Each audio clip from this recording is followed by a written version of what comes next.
All right, welcome to End Hype Live.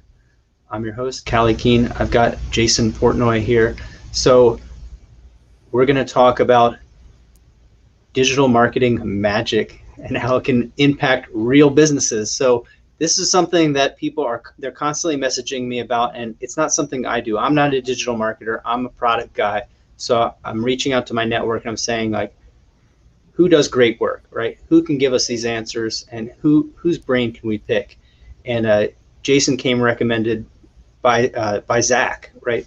By Zach Babcock, and so I reached out, and he's going to be on End Hype. But Jason, before we get into it, before we chop it up, what's the deal? What's the story of Jason?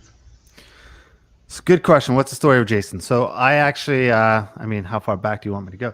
But all right, Yeah. I got you. I had a clothing company. That was my first. Was my first step in entrepreneurship. I had one job before that. Hated it. Really disliked everything about it. And I had an idea for a T-shirt, and I actually quit my job and started a T-shirt company.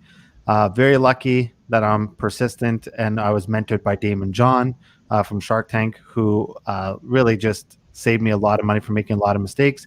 Had the clothing brand, grew it. We were in over 250 stores across North America. Um, you know, Facebook ads didn't exist. Instagram didn't exist when I started. I was making a lot of headway on Twitter. Twitter was the go-to. And I just fell in love with marketing and influencer marketing and getting my stuff shown to athletes and celebrities and getting it in movies. I love the branding side of things. Hated the overhead or the integration or the operation side of running a business. I was young, wasn't really self-aware enough to realize you could hire for those things. A great book, Rocket Fuel, will tell you that there's two people. There's a visionary and an integrator. I am a visionary. I am not an integrator. I know where my strengths and weaknesses are. I wish I knew that, when I had my clothing company. Bottom line is, I started playing around with Facebook ads like during the tail end of like me being really unhappy in the clothing industry. I was able to grow, got a lot of different consulting offers from people who said, "Hey, we saw you blow up your brand.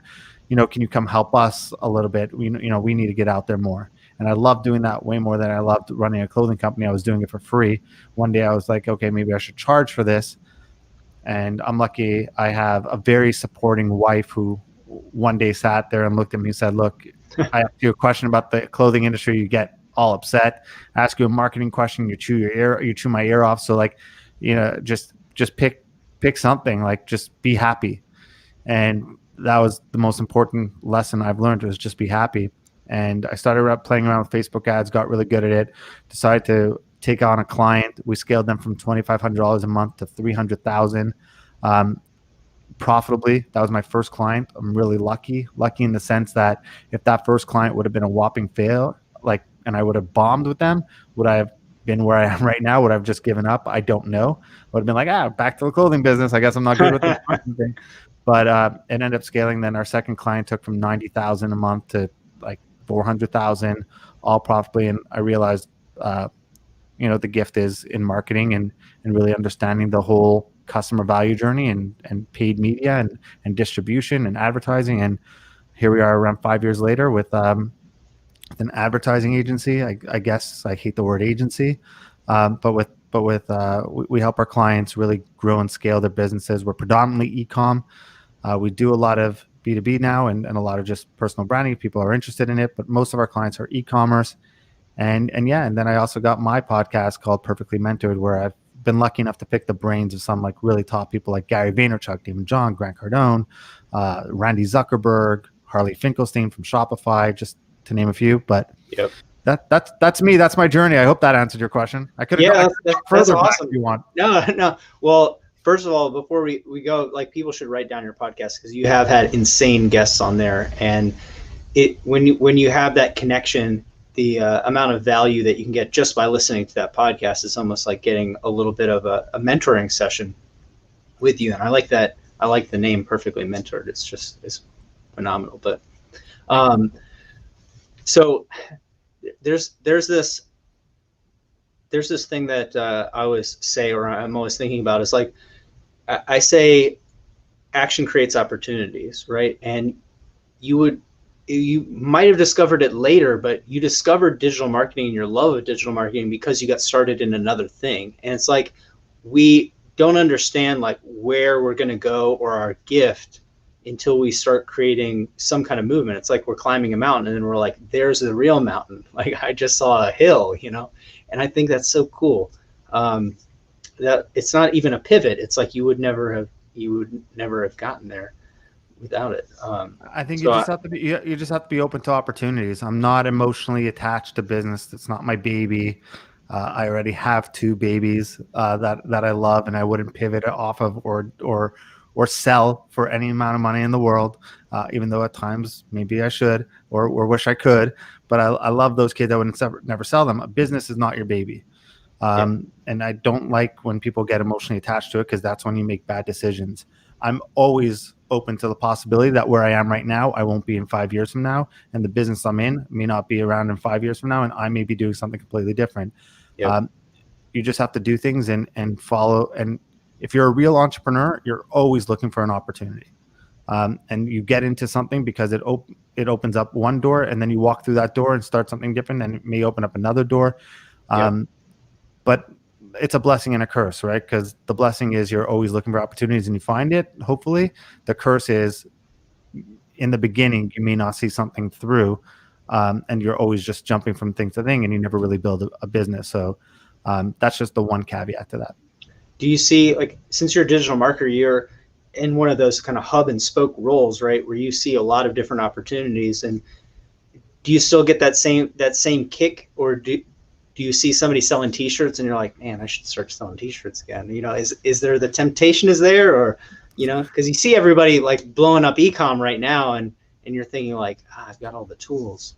Like, is that like kind of those doors opening up? Is that the temptation there? No. And Good. and the temptation's not there. Because I know what it's like to run that side of the business. So, Yeah. I mean, we have clients that we've scaled in the clothing business to 8 figures. And you sit there and say, man, like they were doing 5 figures or high or mid 6 figures when we met with them. Like, imagine this was my brand, how much money. But you forget the overhead, the cost, the inventory, the buying, the dealing with wholesale accounts, the dealing with onlines, the dealing with nonstop with customers and things like that. Just there's so many moving parts to running a business that all I have to do is think about the stuff I hated when I had my clothing company, and that temptation quickly goes away. Yeah. So I just had Ryan Williams from Industrial Threadworks on, and so he's a buddy of mine, and they just do the behind the scenes portion of the apparel business now. And they started by having their brand, and then they jumped out of that, and then they just do like all the fulfillment and the shipping, that piece of it. But it's interesting to see, because I'm coming from a manufacturing background, product development background, and I pushed myself out into kind of more into a personal brand and a coaching role. But in the past, I've just been like that guy. I'm just the guy that invents the thing and makes it, and like you're the guy that sells it, right? Somebody else's company, and that's been a temptation for me, because I'm like see what other people are doing and think, hey, The grass always looks greener, but it rarely ever is. yeah, I just stick to my guns. But Yeah. Yeah. And I mean, there's always opportunity to taste, right? There still is. Do I need to jump into something? No, like I found what I think my talent is, and I think that's one of the real wishes I wish for everyone is just find out what you're good at and go all in on that. And I'm still discovering myself. I'm 39 years old and I'm still figuring things out about myself. And you have to be open, you have to be fluid, and realize that, oh wow, I really do hate this. Oh wow, I'm a visionary, not an integrator. Okay, that makes total sense, right? Like everything that I've been doing has been the opposite, and every time I got stuck is because I try to be something I'm not. And just Gary Vaynerchuk says it, and I totally believe in it. Just double down on what you're good at, Yeah. and do that. And then once you start getting really good and you build a business, then you could always taste. Like, I mean, I could always go into a clothing company and buy into it by running their entire e-com division. and do it that way if I really wanted to. There's ways for me to get back into the game if I wanted to. I mean, like I said, I'll just think back at all the things that made me unhappy when I was there, and that temptation quickly goes away. Yeah, and shout out to Gino Wickman, the EOS series of books, because they're complete fire. They're so good. I just read the novelization one, Get a Grip, and for me, I guess the way my brain works is that is so much better contextually than the other book. But all of them are so actionable. The way that he lays it up, it's almost like he's not a business person, because most business books are just like 200 pages of fluff and 5 pages of action. This is just, it's like fantastic. So everybody, I only needed to read the first chapter of Rocket Fuel, and I had enough to realize where I was. Yeah. Oh yeah, yeah. In the visionary integrator portion, I always got stuck with the integrator role, like make the processes, let's get this industry compliance. And I read it and I was like, this is why I do those things, because I'm analytical, but this is why I hate those things. And this is why I love the creative portion of what I do, and how can I focus more on this and less on that. And that's led to some personal revelations and some changing of plans, right? So yeah, definitely shout out to Gino. It's fantastic. But so t-shirt business aside, even though that's what everybody, I'm on Clubhouse and I'm on these other platforms, and everybody's always pinging me about how to blow up their t-shirt business. So like, we leave that aside, right? Let's talk some digital marketing stuff. So there's a lot of changes. There's a lot of changes to the landscape right now. So what's the one thing, if you can even pull one thing, that in 2021 you're like, hey, this is what people should focus, or just to get them a little bit of growth so they can, I want people to listen to this, and I want them to listen to, I want them to listen to other people and say, this is what I need to do so I can go work with Jason. Because I'm assuming if they have 0 sales, you're probably not a very good fit, right?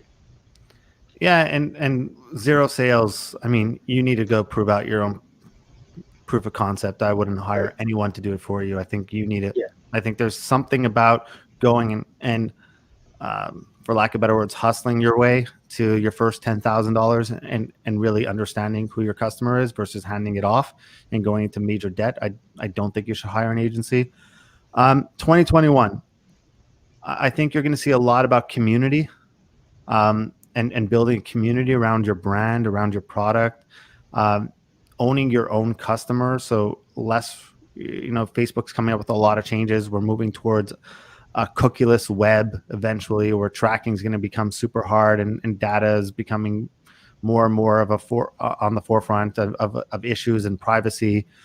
So email and SMS, and finding ways to capture email, finding ways to capture SMS. I mean, I love when people say email is dead. Cool, don't do it. More room for me.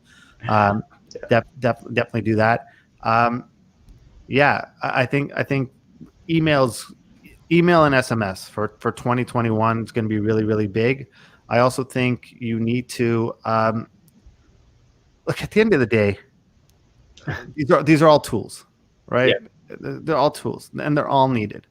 But there's only 3 ways to grow a business, right? And they're tried and true. No matter what you do, every way you could think of to grow a business falls into one of those 3 ways, regardless of what industry you're in, regardless of what time and what platform. And that's one, you need customers, right? So if you want to put that into a digital marketing sense, you need traffic, you need people coming in, you need people buying your stuff. 2, you could increase your prices. Yep. So, I mean, not many people want to just start raising their prices. So another way is increase your average order value. And then 3 is increase the buying frequency. So increase the amount of times they buy from you. And that's lifetime value, repeat customer rate. A lot of those things come from email and SMS, where you don't have to pay to reacquire the customer again, right? They're already yours. You have them. You should be nurturing them. So any way that you could think of to grow a business to increase your revenue falls into one of those 3 ways. And I mean, marketing's marketing, and these are all just tools. Don't get too attached. So I'm getting people to, I'm showing them how to create bolt-on opportunities and then selling it into their list. And more often than not, through like my discovery, I I'm talking to somebody and they're like, well, I don't really have an email list. I'm like just selling on Amazon, or I don't really care about that. I don't keep it in any kind of meaningful way. And it kind of freaks me out. So people, I talked to somebody, they're doing 6 figures through Facebook groups. And she was like, yeah, I've never sent an email newsletter out ever. Do you think I can like sell additional products? And it totally freaked me out. I was like, but Look, if you never have another product to sell to that person again, you don't need to. Cool. Like you never need to say hi to the customer again. If you have a one product and one stop, and you don't care about building a brand, you just want to sell product, then Amazon's great for you because for the most part you don't own the data. So great. Look, e-commerce blew up, but let's be honest, right? If you're talking about 2020, how e-commerce blew up, yep. A small percentage of that comes from off Amazon. Take Amazon, Walmart, and the two big players in e-commerce out of the picture, and everyone thinks like, oh, your Shopify store must have made millions because I see e-commerce grew by 10 years. Yeah, for Amazon and Walmart, for the most part, they're having huge numbers. And that's where over 50% of the e-commerce business is going towards. Now split the rest of it up. I feel bad telling brands ignore Amazon. But if you want to build a brand, if you want to own your customers, if you want to build a tribe around what you sell, selling on Amazon is not going to do it for you. And especially when you don't control what's going on. I'm a big believer in controlling. Like Amazon comes out and they want to put you at the bottom of the list because they come up with their Amazon basic or Amazon version of whatever you're selling and take over that role. There goes your business. I've seen people who've had 7-figure businesses on Amazon completely lose it because they were delisted. And then what? They have nothing to start from. They have to start from scratch. Yeah, I've had a lot of these problems with clients with Amazon, and it's not that it's not an opportunity, but if I had to put my brand into Amazon, like no one cares about your brand. They just want to put any product through that marketplace. So I've had people replicate a product and sell it right next to them. So they had a very prominent ear tool product, and then it got ripped off 1,000,000 times, and it's on Amazon for so cheap. I've had Amazon do the same thing to a client's product because not last year, but every other year I go to China once or twice a year for different reasons. And like Amazon has a facility in Shenzhen where they're developing products. And like, so for my buddies that make yoga pants, like Amazon has 5-6 brands of. You're a giant guinea pig for Amazon, right? So you putting your product on there, you're doing their testing and their R&D for them, and they're looking at it and being like, this works. Now, if it looks good, they just call up and say, hey, like we're going to sell a bike light, and they list it, they promote it up to the top, and they sell through. But it doesn't say. But look, but if you do have a brand and you want and you don't want to leave out, like I think I'd be doing disservice to say if you have a brand and you have your own store that you should absolutely not be on Amazon.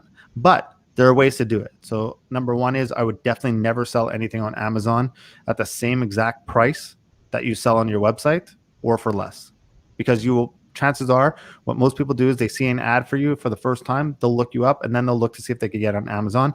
And if they can get on Amazon, they will buy it off Amazon because the trust is more there for them than with you. They don't have to worry about it. If something's not right, they just click return. They don't have to talk to anyone, as opposed to if they order off your website, they have to wonder, are you legit? Am I going to get my money back if I call you? If there's a problem, are you going to give me a hassle? Like the people, like it won't work. So I would say like be like 10% to 15% higher on Amazon and be like, cool, if you want to avoid us, you're going to pay the premium for it.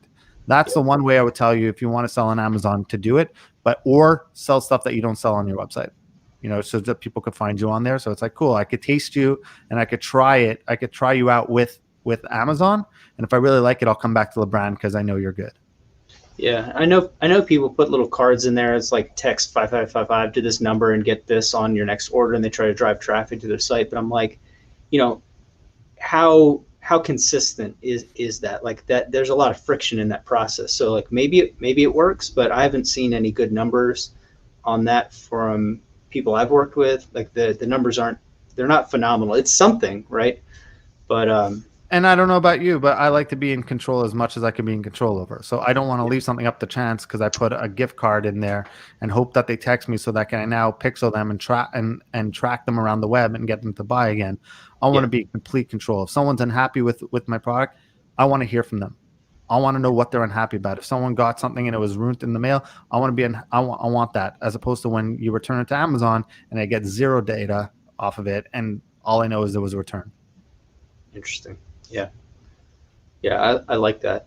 There's just an influx of people that have been asking me about ecom and ecom products, and now let's just, to be fair, like 4 out of 10 of those times or more, people are really, they're talking about retail arbitrage or drop shipping of some flavor, but the rest of the people, they might be talking about private label, they might be talking about custom products, some flavor of that, but yeah, it's like really, from talking to like hundreds of people in the last year and then being obsessed with this, it's like really bifurcated. People think Amazon, I'm going to drop something in there, it's going to be super successful.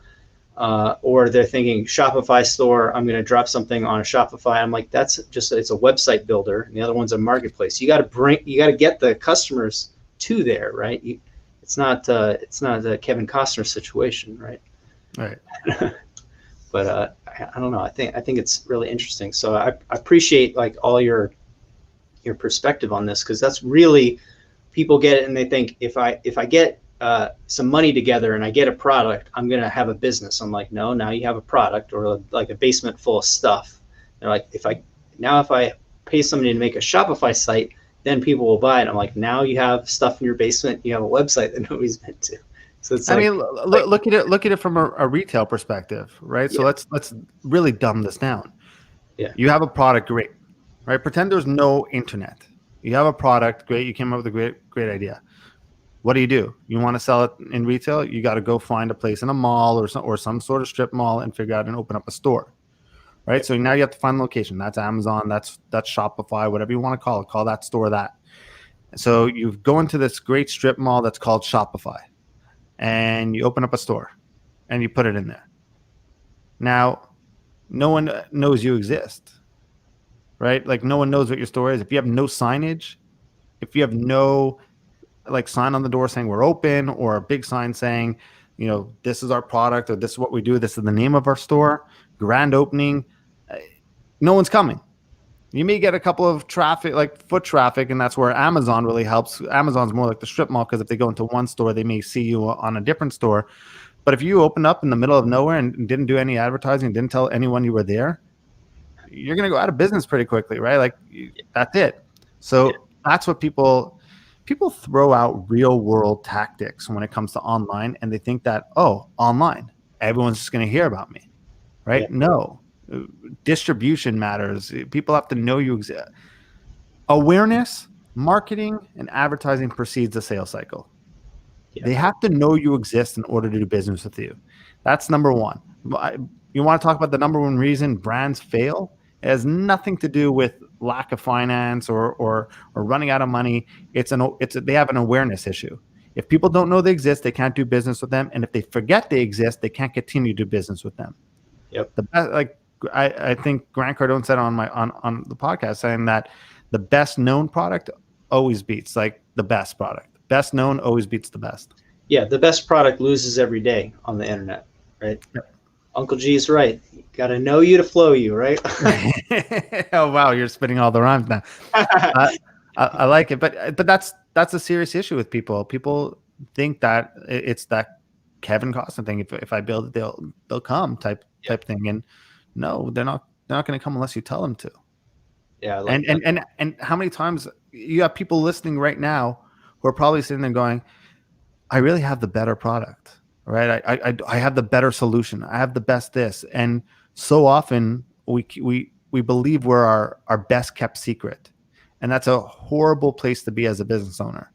Like Yeah, if you have the best thing and you really believe you could do big damage or think the world benefits from what you have and you're better than all the other options, then I mean, you're just letting yourself down by not investing in yourself. Like when I come across prospects or people talk to me and they sit there and say, well, I want to work with you. This is what my belief in my product and this and this. And they're so passionate, so passionate. And then we talk about marketing. They're like, well, I don't really want to put money into. I'm like, so you don't believe in your product? They're like, no. If people heard about this, they'd 100% buy it. I'm like, but you're not willing to bet $3,000 on that. And they're like, what do you mean? I'm like, well, put $3,000 in ad spend and show that you have the best product. Yeah. And they get, no, 3,000. That's crazy. And I'm like, so then what's the question, right? The question is like, do you not believe in it? Because if you believe in it and you really believe, if everyone heard about this, you'd make millions. Like everyone said, oh, if only people know about this, they'd make millions. Well, guess what? People can know about it. You could go knock on doors and tell everyone about your service. You could go put flyers on every single car and tell people about it. You could buy billboards. You could buy TV spots. You could buy Facebook ads. You could buy influencer marketing to have them tell their audience about it. Guess what? You can tell everyone about your product. Just it's like going to cost you. There's two costs in life, right? And I wouldn't even call it a cost. I'd call it an investment. Like, do you believe in yourself enough to invest in it? Like, you invest your time or your money. Those are the only two currencies in life. So you can put your money into Facebook ads, or you could put your time into go knock on every single door and tell everyone why you have the best product in the world. Both will do the job. Just one's more scalable than the other. So I've found this, and I'd love to have you weigh in on this. I've found that if I had to choose between two things, having the best product and having the best copy or offer, I would pick the best offer every single time, right? Because if I send ads to a great product but my copy sucks, I can't get anybody over onto the other side. But it's like people will always try something.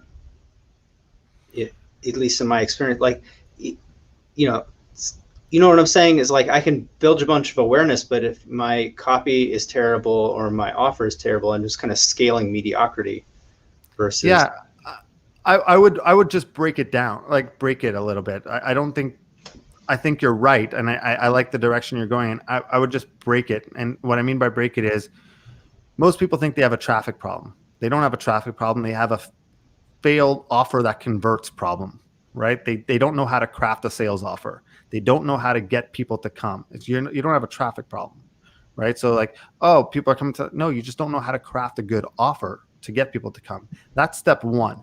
Really different than what you were saying, though, is when you said, well, you get people to come, but then the product still has to be good. You could have the best offer, the best copywriting, the best ad in the world. You may even get them to buy once, but if your product's awful, they'll go on the web and they'll tell everyone how bad your product is. Yep. And then, I mean, even then they'll never do business with you, but they'll also block people from doing business with you. And for every bad review, it takes 10 to 20 to even higher, more positive reviews to break that one down. So I would think you're right. I think when you look at your website and be like, no one's coming, I have a traffic issue. I think for the most part, no, they haven't failed to convert problem. Or don't know how to craft a sales offer, which I think is way more important. But product, service, I mean, long-term fulfillment is gonna beat everything, right? Because that's how you're gonna get somebody to share it to their friend. Like, one of our core values is make something worth sharing, right? Mostly because I'm cheap and I don't want to spend money on customer acquisition for every single customer, right? But it's a good like simple benchmark that everyone can understand. Is this product so good that you would recommend it to somebody else, that another customer? Because like I'd go even a step above that. I like where you're going, but I'd go even one step less. You don't even have to be the best product, but yeah, are you creating enough value after the transaction? Meaning, are you wowing your customer after you sell to them? What's the experience like? So often we'll buy something and it may not be the best. We may not love it, but just the way the brand makes us feel after we bought it, like we're so important to them, you want to continue to do business with them and you want to tell other people about it. We often buy things and we tell people about it before we buy. And, and sometimes we even trick ourselves into believing and justifying the purchase based off A, the money we spent, or B, the quality of service we got. No, no, no, it was worth it. It was worth it. Value is created after the transaction.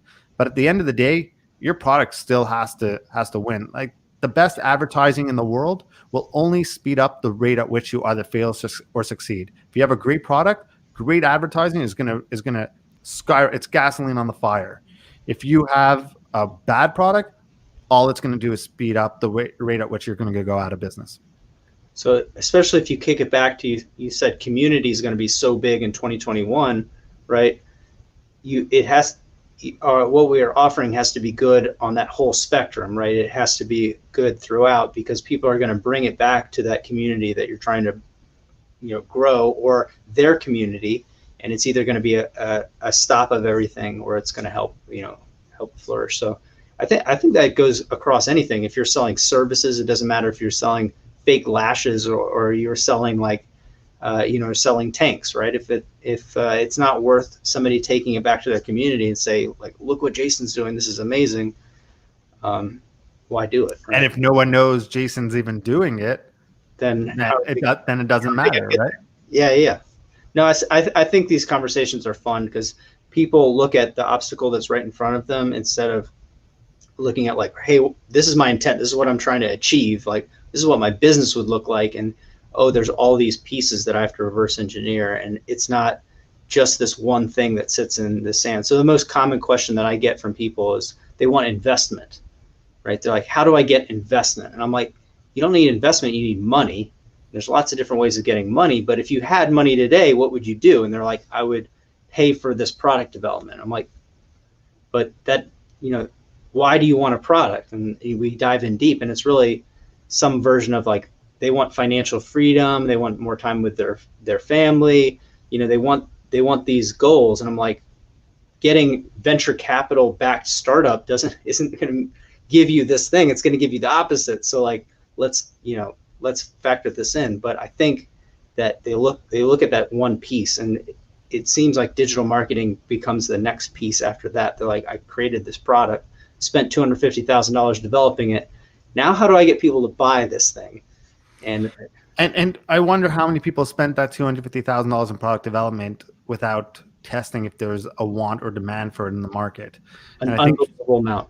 And I think so many people miss that boat because they listen to their friends and their family and be like, I love it. If I listened to my friends and family, I'd be out of business, because they tell me everything they love and they don't pay a cent for anything. When I had my t-shirt company, my friends love the designs. Will you buy it? No, but I'll take it for free if you want to give it to me. Right? They're the worst judges. So I don't listen to them. At the end of the day, the market has to tell you. So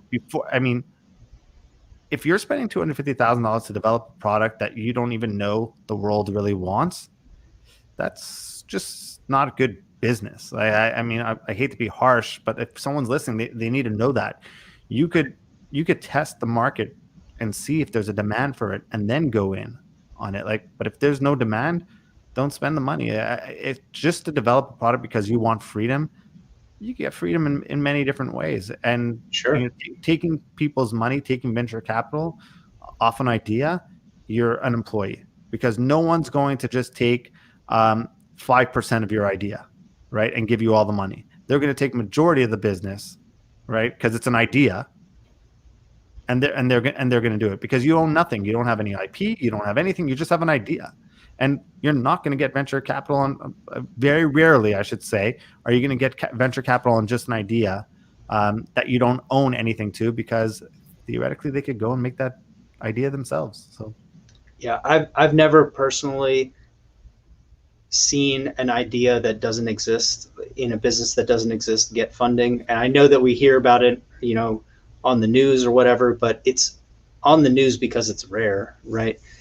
More often we're doing something like they're building a community, we're selling simple products or other people's products into that community, building demand in an email list, and then developing a product to that list. So it's like, affiliate to white label to private label to like semi-custom to full custom products. And it takes time, but you have an actual business the whole time. Look, there's a reason why apps lose a ton of money and don't monetize right off the bat and just want users, right? Because They just want users coming in, like Clubhouse, for example, and all those things. They just want users coming in.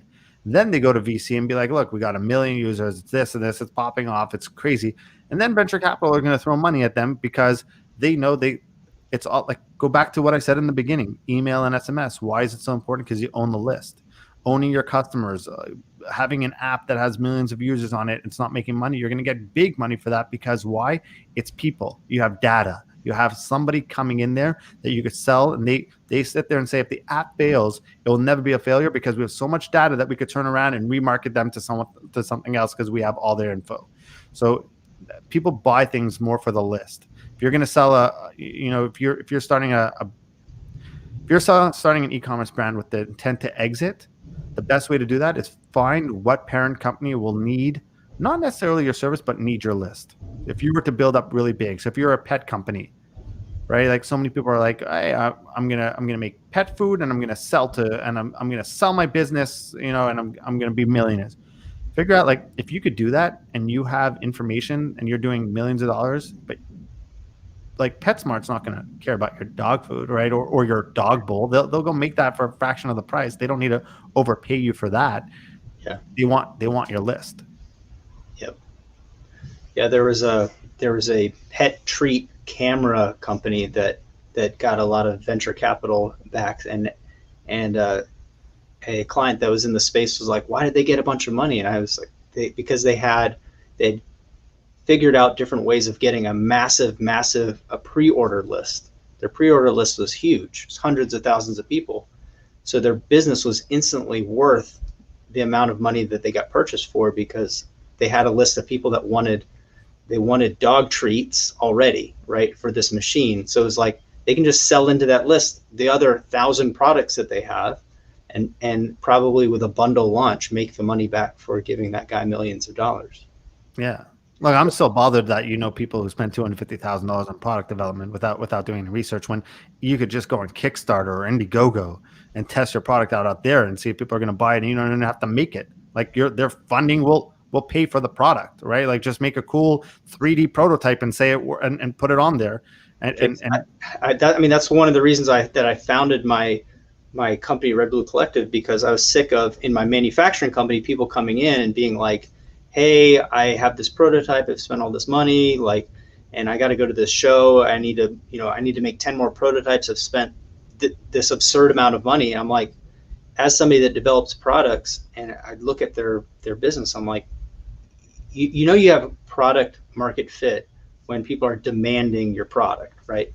And there's just a different go-to-market strategy, even with physical products, where you can start getting attention and start building a list. But like they wouldn't have a smoke test, like a sign up. They wouldn't have any other products. They wouldn't be doing any like collaborations to Look, I've ordered stuff off Kickstarter that I never even got because they never even went into production.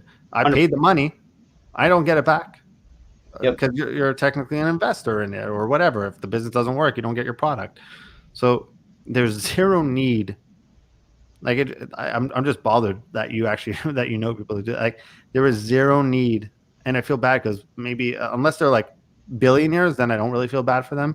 But you probably know people who mortgaged their home to just go all in and test their idea. Spent their kids' college fund, sold their cars, mortgaged their homes, and they end up with a garage full of stuff and no need. So I mean, thank you for doing what you do to make sure that doesn't happen to people. Because if they can figure out the formula, right? This is a group of people that I really care about, that I resonate with, that I belong to that tribe. I can build a community inside of their problems. I can go talk to them and figure out what they want. I can, there's a million mechanisms for building an initial list and like figuring out if these people will pay. And then I can take that and go on Indiegogo, go on Kickstarter. It's kind of like Amazon. You got to bring the first 100, 200 customers, but you can do that with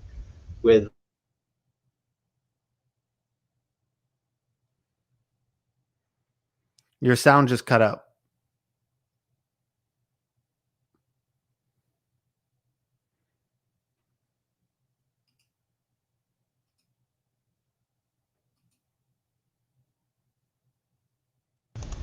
There you go.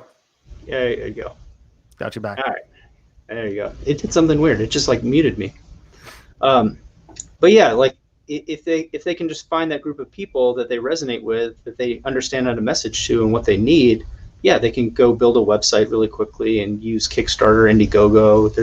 There's things downstream too. There's crowd equity now, so like you can say, hey, I'm gonna break off 20% of my business and get funding for that. But it it yeah, I mean, there's lots of things. SBA loans are really easy right now, so I'm like, I don't understand because money is cheap, and there's a lot of mechanisms for just, most businesses aren't venture backed. They're like, they actually just go get bank loans. It's right? a Shark Tank problem, right? Yeah. Everyone looks at Shark Tank and thinks that's entrepreneurship, right? Yeah. That's how easy it is. I go on there, I get a deal, and they're going to save my life. As someone who knows Damon John, and Yeah. I know personally, I'll tell you this much, that like the hard work happens after the deal is signed. For sure. Right? The easy part is getting the deal, and people go on there and thinking that that's going to be the saving grace or the Hail Mary attempt. And for a lot of people it is, but like, look at all the people who apply on Shark Tank. Look at all the brands that actually have been on the last, I don't know how many seasons, 10, 11, 12 seasons that they've had already.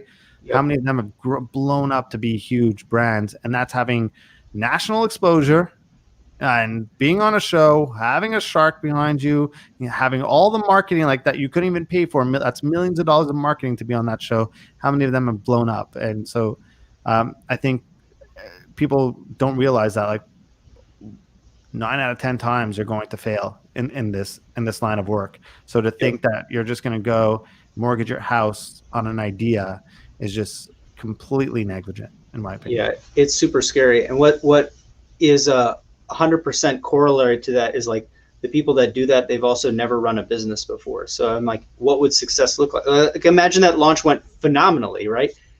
It would be the biggest nightmare. So that's why I dial it back. You get 10 million orders tomorrow. What do you do? What are you going to do? They're like, I'm going to come here and I'm going to ask you for 10 million orders, and you're going to hop on a plane to Malaysia and we're going to build a factory. And I'm like, but you have to fulfill the orders. And then you get 9 million returns. What happens? Yeah, you got to learn how to do bookkeeping and like hiring and team building and all these other pieces of the business. And I don't know. I'm really into getting people to just start simple businesses right now, so they like learn how to run a Facebook ad, they learn how to source a simple product, they learn how to sell it into a list, and then I'm like, okay, it's like training wheels, right? Now we're learning, we're doing stuff. Like now we've created a machine that we can upgrade. It's just like upgrading your car. Like we can put a bigger engine in it, like spend more money on ads, like we can we can upgrade the seats. But it's like right now they're like, I want to drive a Lambo immediately. I'm like, into a guardrail. Right? So, exactly. Yeah. Exactly. I want to upgrade my my bicycle to this Lambo. How do I do that? No, I've never driven before. Exactly. Yeah. I just think it looks cool. I'm like, I totally agree with you. Go rent it. Go rent it or take some pictures in front of it, like a lot of the other gurus do, and then you'll look good. Yeah. Jason, I appreciated this. I appreciate your time. This has been a fun conversation. What's the best place? Well, you mentioned your podcast, so I wanted to make sure that everybody got that Perfectly Mentored podcast. But where's another place that we can follow you and see what you're doing? I'm all over social media. So on Instagram, Twitter, at Jason Portnoy, at Facebook. If you look me up, Jason Portnoy, you'll find me easily. LinkedIn, Jason Portnoy. Like I'm just that name that you see right here. Bam. Right here. Boom. Just look at that. It's hard with the camera. Nah. There you go. No, right there. That was awesome. Well, thanks, brother. I appreciate it. Thank you so much for having me, and really good job on this podcast, and good job on what you're doing. Please stop more people from losing their homes on product ideas. I appreciate that. Yeah, because for every crazy thing that we want to do in life, there is a fractional component. There's a way to get started. So that's why the name of the show is End Hype, right? Because we can talk about big things, we can imagine big things, but there should be something we can do like this evening, tomorrow, next week, and we can put one foot in front of the other, so we're not just like talking about amazing things, but we're doing badass shit. So Love that. But yeah, totally appreciate you. This was great. I hope everyone got a piece of this. I hope they were taking notes. And if you didn't, sorry for wasting 45 minutes of your time. Yeah, you're fired. I apologize. So yeah. But I have one ask before I close it out for everybody. If you did get that piece of value, share this stream, right? Share it on your Facebook. Post it on your Instagram. Get somebody who hasn't listened to End Hype to listen to the next one, right? I'm bringing on guests solving the problems that you asked me for. So if you have an obstacle, let me know. What's the one question that you have that'll take your business to the next level? Ask it for me. I'll try to answer it, but most likely I'm going to bring on somebody smarter, an expert like Jason. So I appreciate all of you. Transform product ideas into a business reality. My name is Callie Keen. This has been End Hype.